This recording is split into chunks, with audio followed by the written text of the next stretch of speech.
بھائی اگلا سوال ایک بھائی کی طرف سے ہے، وہ پوچھ رہے ہیں کہ علی بھائی نے کم از کم 10 سال دعوت اسلامی میں گزارے ہیں، جی ہاں، پلیز ان سے پوچھ کر بتائیں کہ کیا وجہ ہے کہ ہم لوگوں کو نماز پڑھتے ہوئے کم از کم 20 سال ہو چکے ہیں لیکن ماتھے پر کوئی نشان نہیں پڑ سکا، لیکن دوسری طرف جو بچہ بھی دعوت اسلامی میں جاتا ہے تو کچھ ہی عرصے میں اس کے ماتھے پر سجدے کا نشان نمایاں ہو جاتا ہے جسے ہم محراب بھی کہتے ہیں، آخر اس کی کیا وجہ ہے؟ یہ وجہ ان سے آپ پوچھیں، میں بھی آپ کو بتا دیتا ہوں ٹیکنیکل ریزن بھی اس کی۔ پہلے تو اس متھ کو کلیئر کریں کہ ہمارے جو سب کانٹیننٹ کے معاشرے میں ماتھے پہ سجدے کے نشان کو کوئی سمجھتے ہیں کہ کسی کے جنتی ہونے کی نشانی ہے، تو یہ بالکل غلط ہے،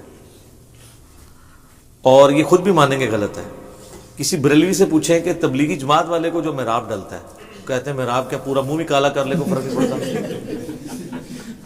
ٹھیک ہے۔ اور تبلیغی جماعت والوں سے پوچھیں کہ یہ جو بریلویوں کو محراب ڈلتے ہیں، وہ کہیں گے اس چیز کا ثبوت تو نہیں ہے کہ ان کے عقیدے ٹھیک ہے، تو لہٰذا کنسنسس ہے کہ محراب کوئی علامت نہیں ہے۔ ہاں یہ کہنا چاہیے محراب جب اپنے فرقے کے، اپنے بزرگوں کے، اپنے مولویوں کے ماننے والوں کو پڑھے تو جنت کی علامت ہے، دوسرے کو جتنا مرضی بڑا پڑ جائے وہ کہیں گے کہ یہ شکل کے اوپر لعنت پڑی ہوئی ہے، پھٹکار ہے، کالا ہو گیا تو چہرہ مت ہی۔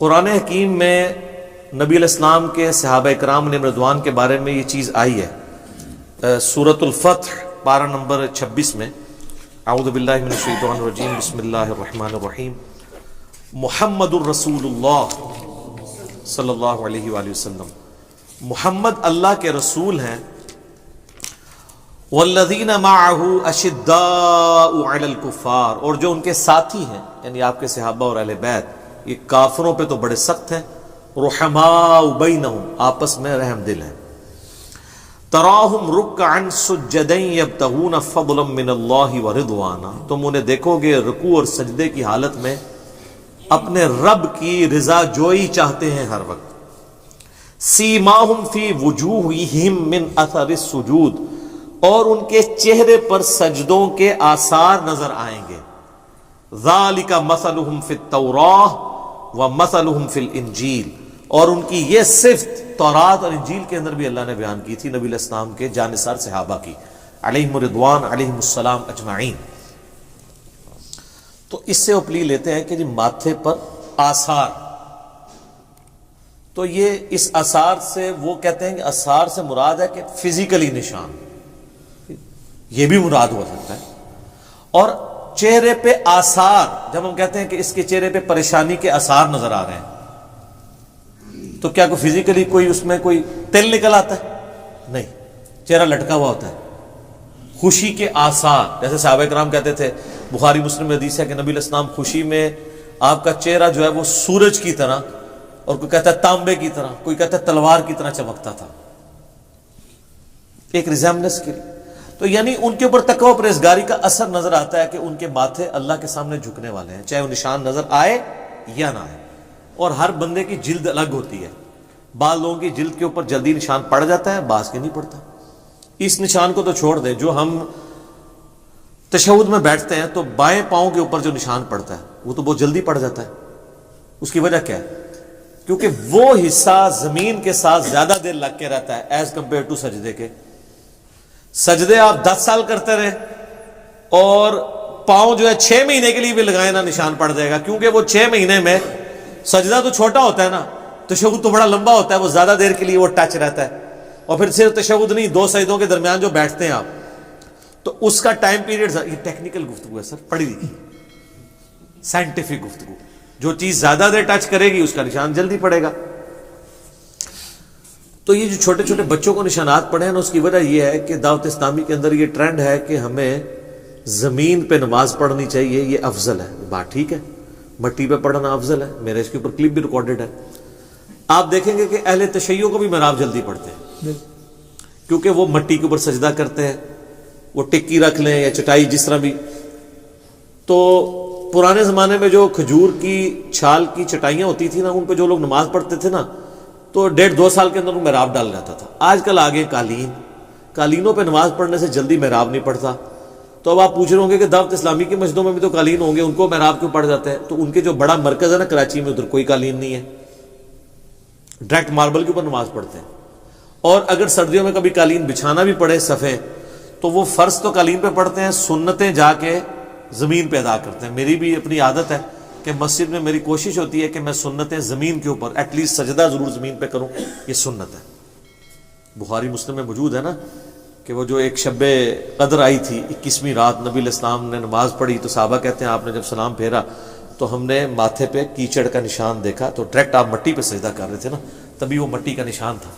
تو یہ شیعہ کی بات درست ہے کہ مٹی پہ سجدہ کرنا سنت اور افضل ہے, لیکن یہ غلوف ہے کہ اگر آپ قالین پہ کریں گے تو سجدہ نہیں ہوگا, یہ غلوف ہے.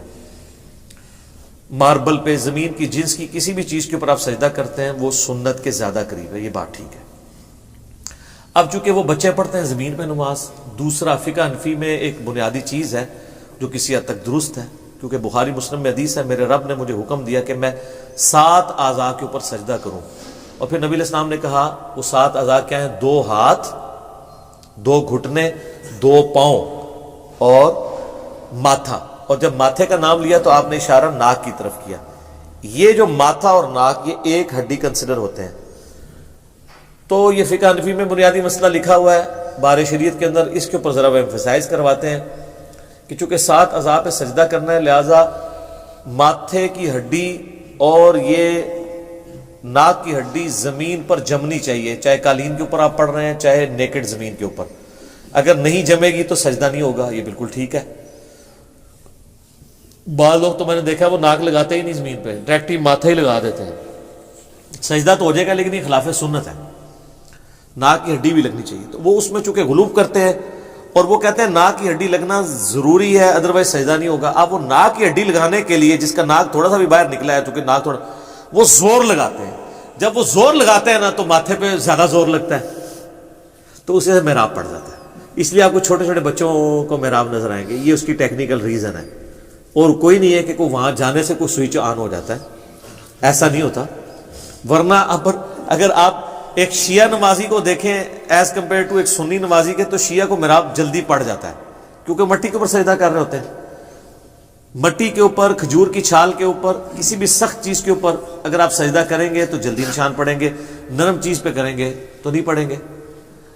پرانی ہماری جو بڑی بوڑھیاں تھیں انہوں نے وہ لکڑی کے نا وہ مسلے رکھے ہوتے تھے جو زمین سے 1 یا 1.5 فٹ ایلیویٹڈ ہوتے تھے, ان کو جائے نماز کہتے تھے, اور وہ بڑی صحیح چیز ہے کیونکہ نبی علیہ السلام نے یہ حکم دیا ہے, بخاری مسلم میں حدیث ہے کہ گھر میں مسجد بیت ہونی چاہیے. مسجد بیت کا یہ فائدہ ہوتا ہے کہ جب چھوٹے بچے جو ہیں اگر ان کو آپ وہاں جانے سے روکیں گے تاکہ وہ جگہ پاک رہے, تو مسجد بیت بنانے کا طریقہ یہ ہے کہ لکڑی کا ایک جائے نماز ہو جو زمین سے اٹھا ہوا ہو, کل کو اس پہ کوئی چڑھتا بھی تو آپ دھو لیں, وہ لادہ سے آپ کو پتا ہو کہ یہ تو میں نے پاک رکھا ہے. باقی عام زمین کو پاک رکھنا تو بڑا مشکل ہے.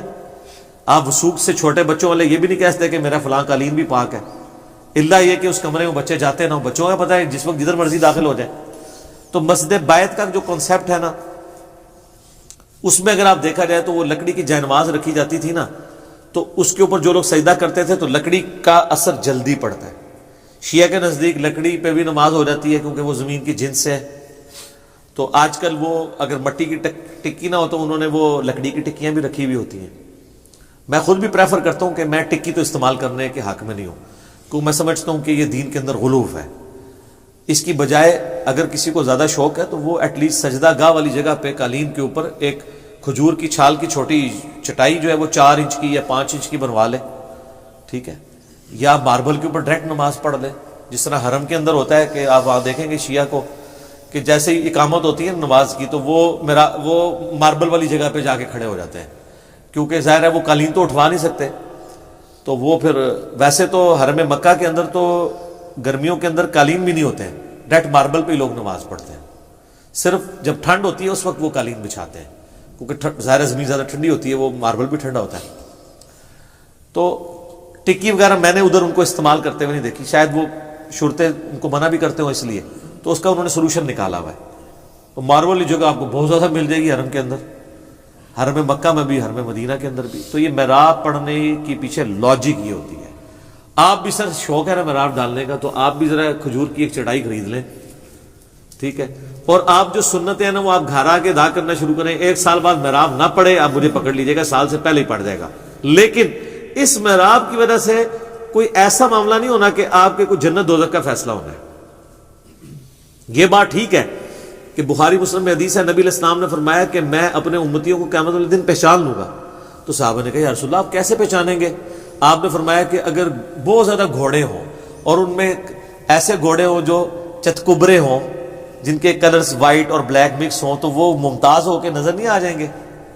تو صحابہ نے کہا نظر آئیں گے. تو فرمایا کہ میں اپنے امتیوں کو اعضائے وضو کے چمکنے کی وجہ سے پہچان لوں گا، یعنی جن کے اعضائے وضو چمک رہے ہوں گے وہ میرے امتی ہوں گے. شکر ہے آپ نے اعضائے وضو کہا ہے، اعضائے سجدہ نہیں کہا. تو یعنی وضو جو بندہ کر رہا ہے نا، قیامت والے دن اس کا ماتھا کا پورا چہرہ ہی چمک رہا ہوگا. تو مراب نہ بھی